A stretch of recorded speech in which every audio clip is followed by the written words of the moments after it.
When I was on my last year of high school, I expected university learning life would be so much easier than high school since I only had to focus on a specific field or a major only.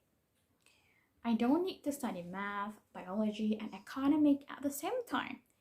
That was my naive thought at that time. Well, I cannot say that I was 100% wrong because I definitely just focus on the field or major and I don't need to study math, biology, and economic at the same time. But what the problem here is even though my subjects in college are truly less than mine in high school, the assignment, well, I can say it's more than what I have expected. New day, new assignment.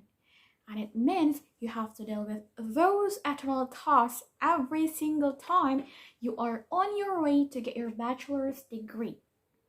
It's not that bad. That's what college should feel like. Perhaps you will think like that after hearing my story, but what makes it worse is this is pandemic caused by COVID-19, when you should prioritize your sanity first. But on the other hand, you can't just neglect your responsibility as a student or you will miss from your friends out. That brings me to my second part of my story. When I had been in my first year of college in UPI, I often felt the fear of missing out from my friends when I didn't learn anything in 24/7.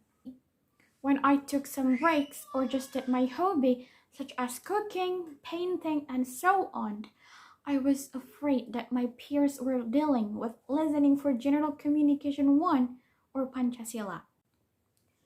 I was afraid to take a break. I was afraid to not be productive. Sometimes I was so productive, but sometimes I did nothing done, and it made me anxious. It made me feel horrible. Productive here in my context was studying in front of my laptop from Monday to Sunday in 24 hours. Besides that feeling, I also felt anxious when I was not with my laptop or mobile phone.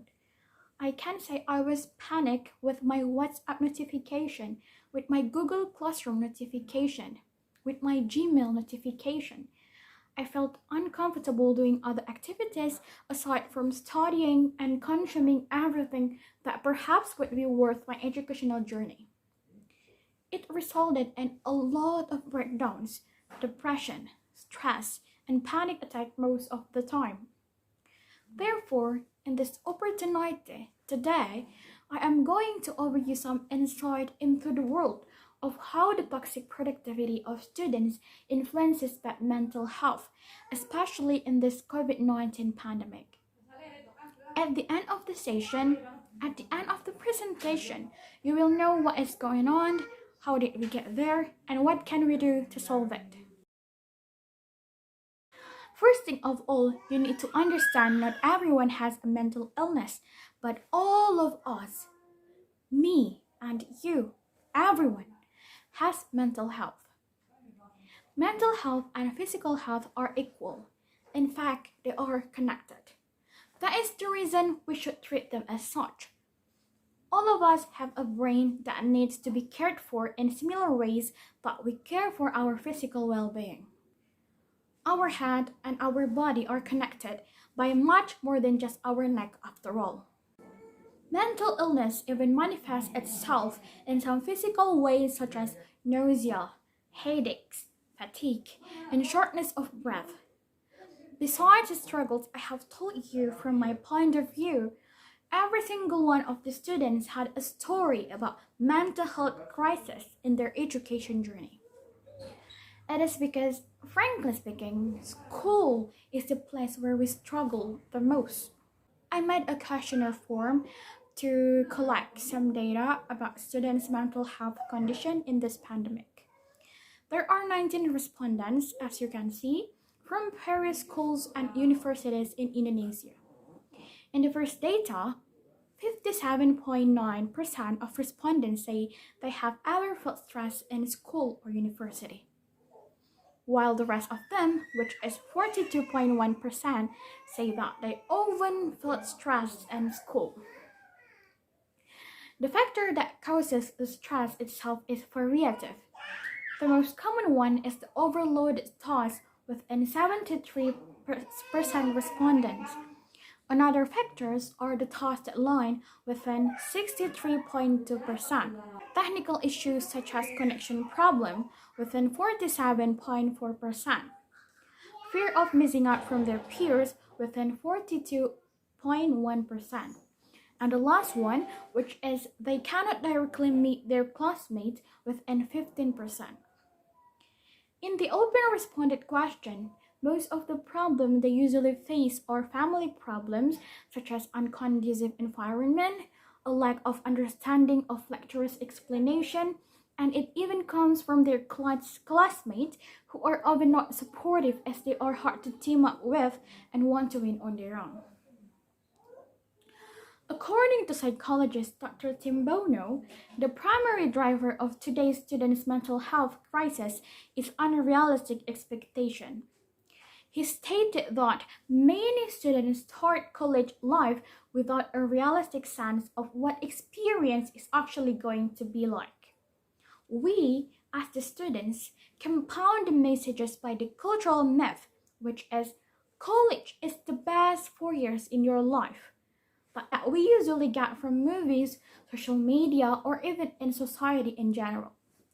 In fact, when we face the difficulties, we tend to compare our real experience with those lofty expectations we developed. And very often, we are left with no conclusion to draw than that we are doing college incorrectly. And even worse, we feel that we do not belong there. Ladies and gentlemen, after talking a lot about this issue, I'd like to give summary by giving some solutions.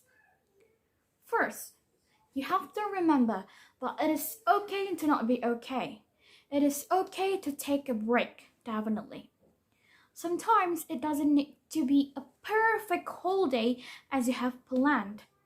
Sometimes it's just not realistic. Remember that this pandemic is a very difficult time for everyone in this world. You may feel lonely since you can't attend your college offline and meet your peers in real life, but you are not alone. Don't push yourself too much nor disconnect from others. Being productive doesn't mean you must work all the time, nor multitasking. Talk to a friend, family member, or expert about what you are experiencing. Online school may feel overwhelming, but focus on the things you can control. Another example, after studying, I usually spend my time with my loved ones, my family, and my nephews. Or in the previous questionnaire I told you, some of the respondents have their own coping mechanism, such as watching Korean dramas, streaming series on YouTube, eat some delicious food, hanging around, or even just listening to some songs. Not everything works the same for everyone, so find out what works best for you. You can do this. Thank you.